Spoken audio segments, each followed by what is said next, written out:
How's everybody doing? Today's video is going to be an update on our new 10-gallon aquarium we set up 2 weeks ago. So let's go ahead and take a closer look. So here's the tank. It's a top fin tank I bought from PetSmart on sale for around $50. I went ahead, I added some guppies to this tank, added some ornaments and some S-repens and some other plants. The plants are actually doing really well. If you guys didn't see this tank when I set it up, I kind of went over what I was going to do, the plans for the tank. It was only 2 weeks ago, but go ahead if you want to click on that above. That's going to be the part 1 to this video. Here's kind of a part 2 checking up. So I haven't done anything. As you can see, the water is starting to evaporate. I'm going to top this tank off.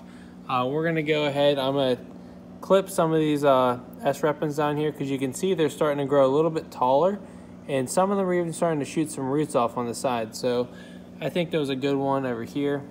You can see those roots right there, so we're going to cut right below the roots, pull off a couple leaves and then replant that. Spread these out a little bit. My mistake, I put a sponge filter over the intake over here and it was very snug.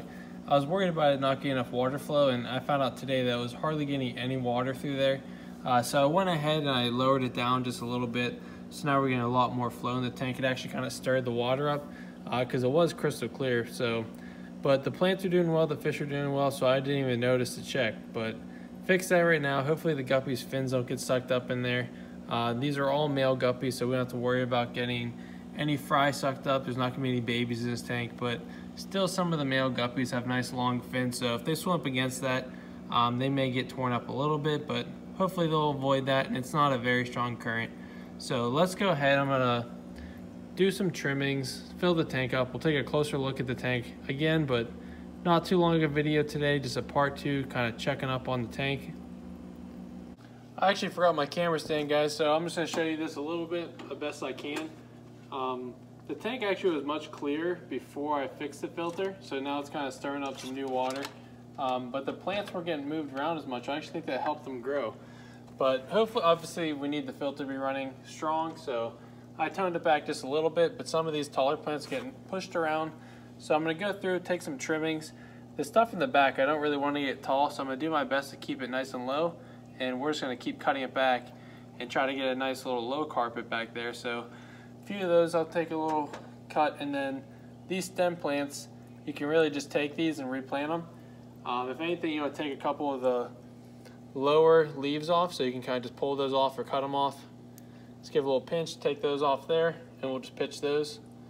And then this can be taken and replanted. So take my little tweezers, push these down, do the taller stuff in the back, usually looks better. Shorter plants in the front. Hopefully we get a small little carpet of this S-repens. Kind of prove to you guys or show that this can be done without any special fertilizers and just in a kind of a kit tank where you're not going to get anything special. But this one, actually, you can see some new growth already. And these are clippings from a friend, so hopefully the other ones are rooting. These smaller leaves here, I don't know how well you can see that. Probably not. There you go, a little bit in the light. I'm not going to talk too much about this because I know you can't see, but I'm going to take some trimmings of these, replant them, and kind of show what it looks like. For the S-repens, it's going to be kind of hard, so I got closer for it, but all I'm going to do is go below the roots, give that plant a snip, and this guy's going to stay there and hopefully keep growing. And then this little piece that's floating away, we're going to take that, pull off some of the smaller leaves, which you can do now. All these leaves here below the roots and even a few of these above, we're going to go ahead and pull those off. And all we're going to leave is maybe 3 or 4 leaves on the top. Push that down about half a centimeter or centimeter into the gravel, and hopefully that'll take root. And we'll just keep repeating that process on the whole tank. But I'm going to go through and do that, and then I'll show you what it looks like. So now we have the tank all filled up. It's looking a little bit better. We have our lid on there. All I really did, I didn't do a whole lot here.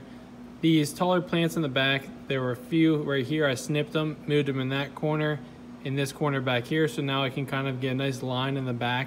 Go a little bit taller plants there. I don't want to let them go to the top of the tank though and kind of lose the guppies in there, so I'm going to try to keep them a little bit above the glove and kind of maintain a line there. Keep cutting them and just making it denser and denser. As for the shorter plants, all these plants are stem plants, so all that means is you can literally cut the tops off and then push them into the gravel, and those will start to grow roots and it'll be a whole new plant. The S-Repens, one downside I would say to doing it in a kid tank with low light, the lower the light, the plants can still grow, but they're going to grow up. The brighter the light, they're going to stay short and they're going to get condensed.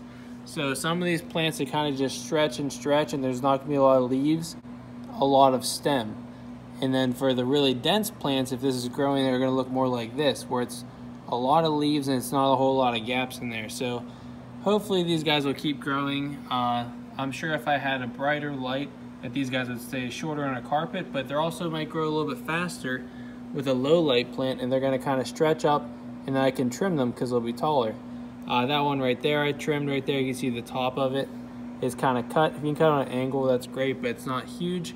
The one back here I did, and he looks kind of bare, but that'll keep growing. I don't want these to get too tall. I want to get kind of a carpeting effect where I can keep spreading these around and get a whole bottom of green, keep it nice and low, a couple plants in the back, and then you can kind of focus on the fish and just keep the water nice and clean and just have a simple, easy tank.